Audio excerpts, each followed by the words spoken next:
Hello ladies and gentlemen, my name is Badbananawizard and welcome to Neverwinter Nights. It is an older game, clearly, but if you know anything about it, you'll probably be excited. If not, I don't care. The only reason that I know of this game, because I've never played it before, is because of Baldur's Gate and Icewind Dale. Awesome, fantastic games. My most absolute favorite of all favorite games in the world to date, Baldur's Gate 2. Because it is just awesome. And I have made a character in the game before. I tried doing a video on this a while back, but I had issues with the with fraps working, pretty much with cinematics. So I took a long time to figure that out. Found out. Thankfully, someone came up with an answer for me, somewheres on the interwebs, and we figured it out. So now fraps works 100%, thankfully, which is awesome. That is, I really don't like the portraits. Absolutely none of these look heroic and amazing and epic. That's just creepy. Oh boy, that looks like a really bad superhero. That looks like a child. That looks kind of strange. Wolverine with the fist claws. Oh boy, dreadlocks and emo unhappy. Little too angry looking with his green helmet. He looks like a thief. But he also, for some reason, reminds me of a Three Stooges. Kind of looks like Larry. I don't know. His head is way too big. I don't like these choices. And this one, by far, is the best ever. It's like, hey guys, what's up? He looks like he's, he looks like he might be doing some Bruce Lee stance, bouncing back and forth. But he also might look like he's trying to point his thumb at himself and say, I'm the one, pick me. Oh boy, these choices for halflings are just terrifying. That one's actually sort of decent, but it's, yeah, I don't know. It's kind of cool. Heck, all the other ones look terrible, and he is just enjoying that pipe. Yeah, and then I believe the rest, so on and so forth, are all just random mixes of character portraits and such. Yeah. That reminds me of Schmendrick from the last Unicorn. Oh boy. Choices. Choices, choices, choices. Choices! Sorry, got a little flamboyant there. Wow. It's Jamie Heineman, ladies and gentlemen. Mythbusters Deluxe. Neverwinter edition. Okay. His hat looks... Well, he looks Photoshop, but that's a different point. Oh man, I could just spend forever trying to figure out what my character portrait will be. Probably gonna have to end this after I make a character, because this is gonna take forever. Wow, look at that jaw. That is epic. Hey there, how you doing? Oh jeez, I'm having way too much fun with these. Wow, really? He's way too happy to see me. Is that a spell in your pocket, or are you just chanting? That was terrible. I'm gonna go with the one right here. We're gonna be that guy. We are going to be, I have decided beforehand, don't know if it's gonna be good or bad, a rogue. Because rogues in Dungeons and Dragons, generally, when you think about it, are the guys that can just do it all. Except for casting spells. But, they can fight, not the best in the world, but, if your party, for whatever reason, just dies, and the only person left is your rogue, that's the guy you can expect to get out of there and get things done. So, I want to be that guy that gets things done. And I am going to be chaotic good, because he follows his own moral compass, which, although good, may not agree with that of society, as the text clearly says. Sounding kind of like Christopher Walken. He's chaotic good, Yeah, we're gonna be chaotic good, and probably roll with recommended. Ooh, cost to increase to... Oh, that's nice. This is Dungeons & Dragons. I believe it said 3.5 rules. So I am not in any way familiar with 3.5. I am so familiar with 2.0. That was Baldur's Gate, Baldur's Gate 2. Loved that rule set. Awesome stuff, aside from the fact that you had to rest for freaking 8 hours to, you know, refresh spells. But that's how wizards worked in the world. So we're going to go with recommended stats because I don't know much on these stats and what's important. That's a funny warning for the intelligence. An intelligence lower than 9 means that your character is unable to speak properly. No, I want him to be able to speak. And it gives him 2 ability modifiers. I'm sure that is good. So, we'll roll with that. Literally, roll with that. And package is... Let's see. They configure your skills and feats so you don't have to. So, I don't want that. I want to be a default. Because that is recommended anyway. So, it will be default. And we're going to customize our guy. Look at that hair. It bounces. Oh, the graphics of the day. That is the most amazing stuff. Look at that. Look at that ponytail flow in the breeze. This character textures are still in the same spot, but they kind of just wiggle back and forth. And I want to... I wish I could zoom in. I don't know how. Have the goggles with extremely back-swept hair. It looks like he's riding a bike. You know, like those crazy helmets people would wear to be more aerodynamic and all that stuff. Sure, why not? He has the goggles on his portrait. He has to have goggles here. No tattoos, no need for those. Or do we? Be a big fat man with tattoos.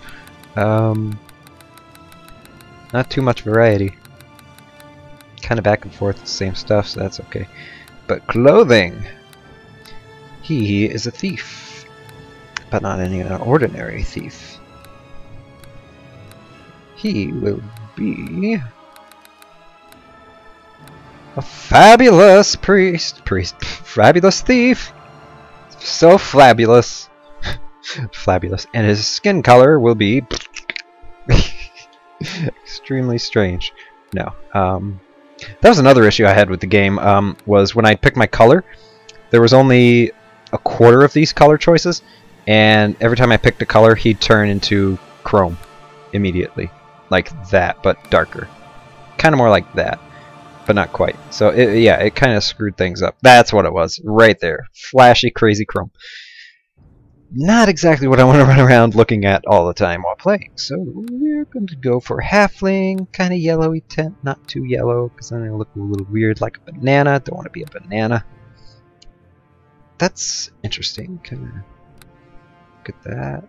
That's really gold, though. It looks like he's been suntanning a bit long. That's too dark. It's kind of a fleshy tones. Dark fleshy tones. That looks pretty good.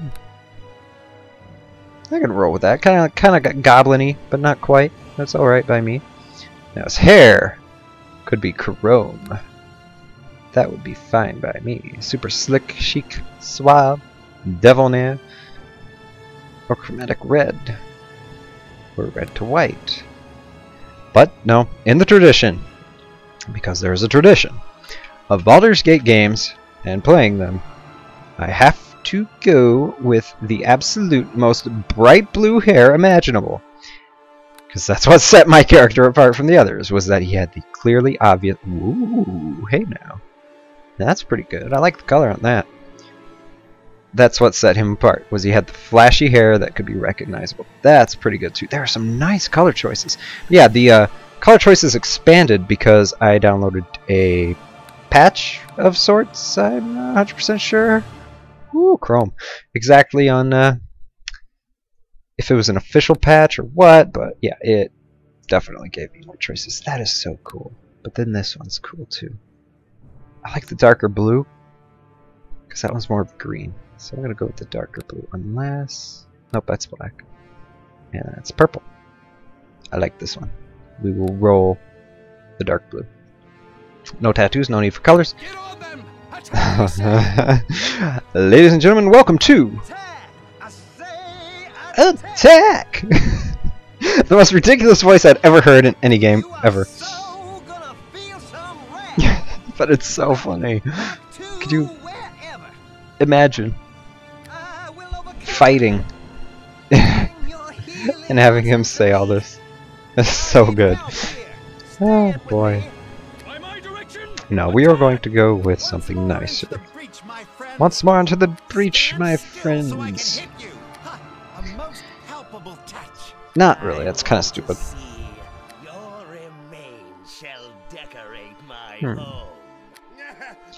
Very sociopathic.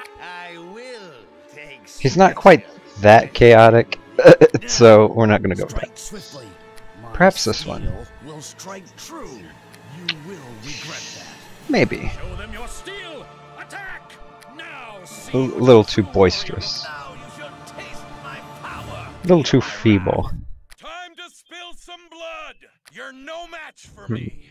Feel my fury. You're It's okay. down. I'm hurt. Somebody heal me. Give me some help over here. I hear the battle calling. Death is coming for you. He is a bit older sounding. It's okay. The battle is on. I'll kill you. It's okay. And let's have at it. Time for a bit of the game. A little too oafish. Attack! No quarter! Time to die! To the fight!